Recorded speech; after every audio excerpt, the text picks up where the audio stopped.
Hi there, everybody. Welcome to another album review. My name is Christian Eschbach. All right, ladies and gentlemen, this is take 2 on Ozzy Osbourne's The Ultimate Sin. You can see I bought this one used for $8. That's 8 Canadian dollars.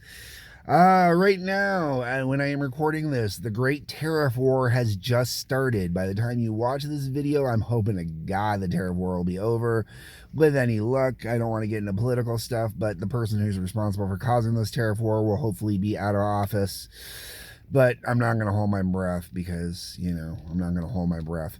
But that is it for politics. I do not like talking politics on here, but that is something that greatly affects everybody, which is why I got to bring it up. The other reason I mentioned the tariff war is I generally do not push the stores that I shop at for my albums. This one was purchased at Dr. Disc here in Windsor, Ontario. They deal in both new and used. They do compact disc. They do vinyl. They really do vinyl, man. You want vinyl, Dr. Disc is a place to go. And they also do cassettes. If you're looking for cassettes, you can find cassettes there, and they do sell. And just so there's no bias, the other CD store that I regularly shop at is called Sunrise Records, which is actually a Canadian chain.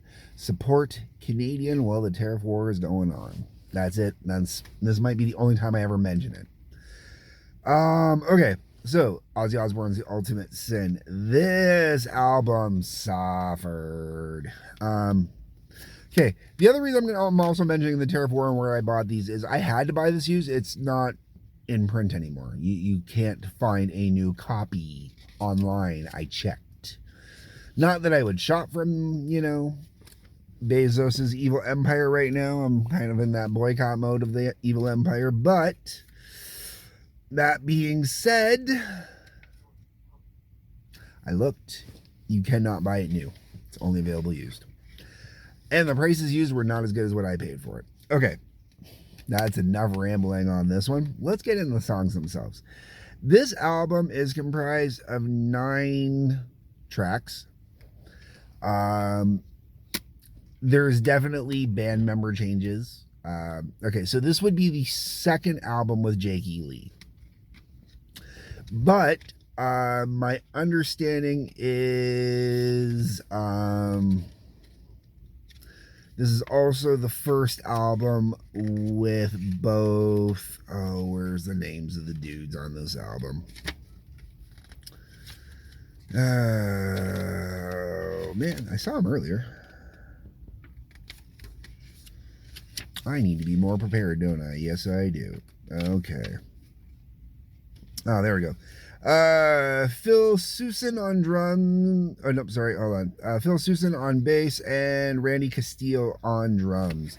Now, Randy Castillo stayed with Ozzy for a significant amount of time after that. I have no qualms with Randy Castillo on drums, but I am going to say that, honestly, the rhythm on this album, both the bass and the drums, when you compare it to what the rhythm was like on Blizzard of Oz and Diary for a Madman, you can start to see why this album wasn't as well received. You do not, as simple as the bass line is at the intro of Crazy Train, that simple, do-do, boom, boom, boom, boom, boom, boom. You don't have anything like that on here, man. You don't have that standout punch you in the face bass. It's just not there. There's nothing punch you in the face.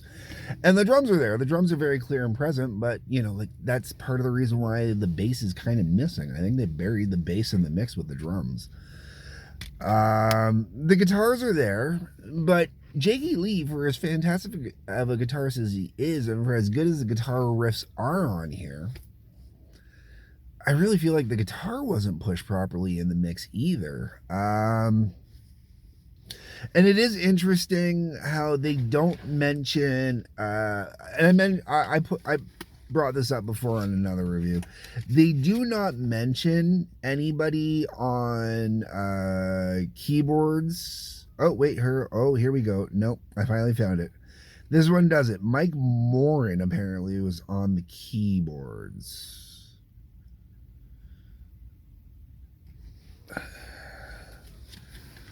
The keyboards are pretty heavy on this one.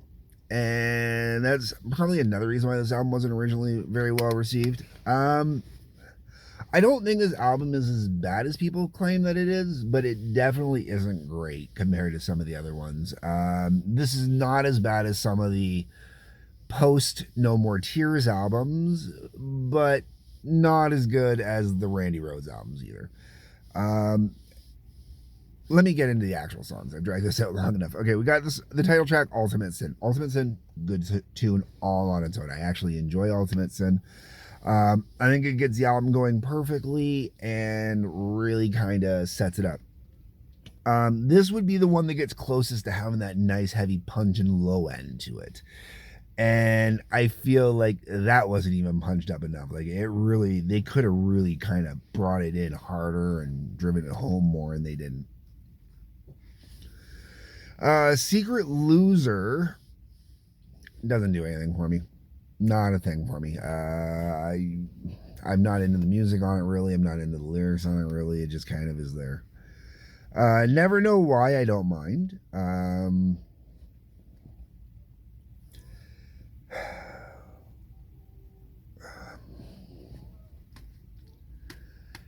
This is one of those ones when the album is playing, I really enjoy it. I really kind of get into it. When the album's not playing, not that I don't think about it, but it doesn't really stand out that much. It's a good album cut, by all intents and purposes, a really good album cut, but that's kind of where it sticks at as an album cut, and it doesn't have that extra pop to take it to, even though it's an album track. It's like a hidden gem. It's not really. Thank God for the Bomb. I've covered this one as a live rendition. I've never covered it with the studio rendition, and I think I prefer the live rendition more than the studio rendition. I think it's got a better energy to it, but overall, I'm not a big fan of the song. The concept of, thanking God for the bomb, even if it's being done in a tongue-in-cheek way, like say War Pigs or whatever, still doesn't really work for me. Doesn't do what I would like it to do for me. Then we're into Never. I don't mind Never. The problem is having Never Know Why, then another song, and then another song called Never kind of causes the two to kill each other, sort of. Both are really good tunes. Both are really great.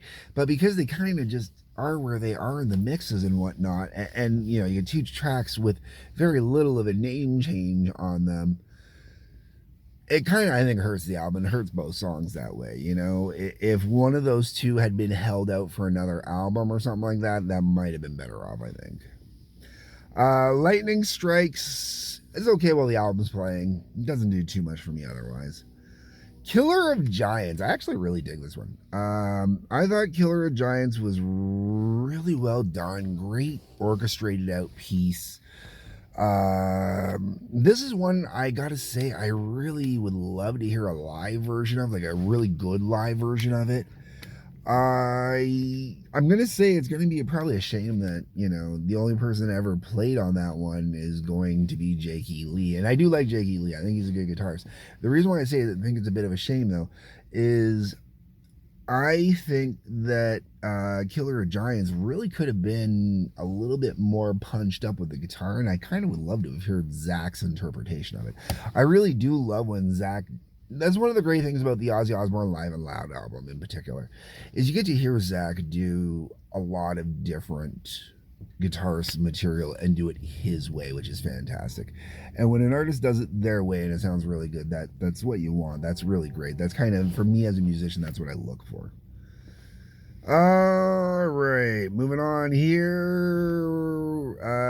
We get to Fool Like You, which is good while the album's playing, more or less, but for me, it's easily forgettable.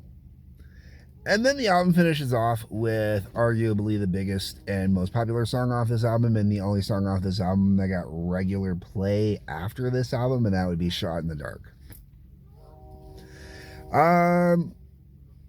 And I like Shot in the Dark, but compared to a lot of the other songs on this album, Shot in the Dark's not that great. I like Ultimate Sin better than Shot in the Dark. I like, I obviously like Killer Giants more than I like Shot in the Dark.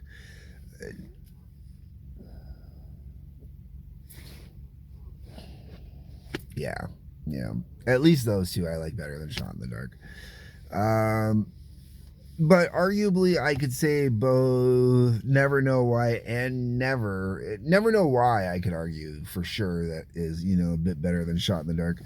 And having heard Jake, what I was saying earlier with Zach Wilde doing other people's stuff and whatnot, having heard Zach do Shot in the Dark versus listening to Jake do Shot in the Dark, I do like the soloing on the live version of Shot in the Dark a little bit better. Um, Overall, though, Jake does a great job, or I mean, Zach does a great job of replicating Jake, and on here, I like listening to Jake, man. Uh, if you can find this album for $8, pick it up. I think it was worth the $8 I spent on it. I'm not going to complain about that. If you can find it brand new and it's not going to cost you too much, go for it. But when it gets reissued and they do the remastering like they did with both Blizzard of Oz and Diary of a Madman, I don't know if I would spend the money for it. It all really would come down to what the bonus content is with it.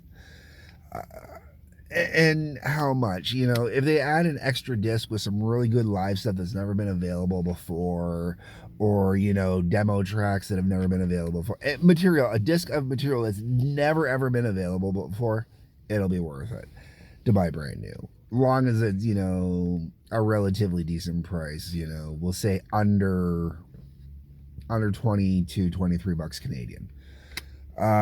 Which means in the U.S., if you're buying in the U.S., it'd be like, under about 19 bucks, For a double disc, I would do it. For a single, just this remastered, I wouldn't. It's not that good of an album as far as I'm concerned. It's not a bad album, just not good enough to spend that amount on for a new copy as far as I'm concerned. Brand new copy for $14-15.99 Canadian or US, I could justify that, I guess. Anyways, folks, those are my views, my opinions, my thoughts. Let me know what you think. That's what the comment section is for down below. Let me know what your thoughts, views, and opinions are. Am I being too hard on this album? Am I not being hard enough on this album? I don't know. That's what you're here to tell me. On your way down the comments, you're going to see a couple links. Check those out as well. There's a like button, subscribe button, bell for notifications. If you can please hit those, I'd be grateful. Otherwise, folks, peace, love, take care, and I'll see you in the next review.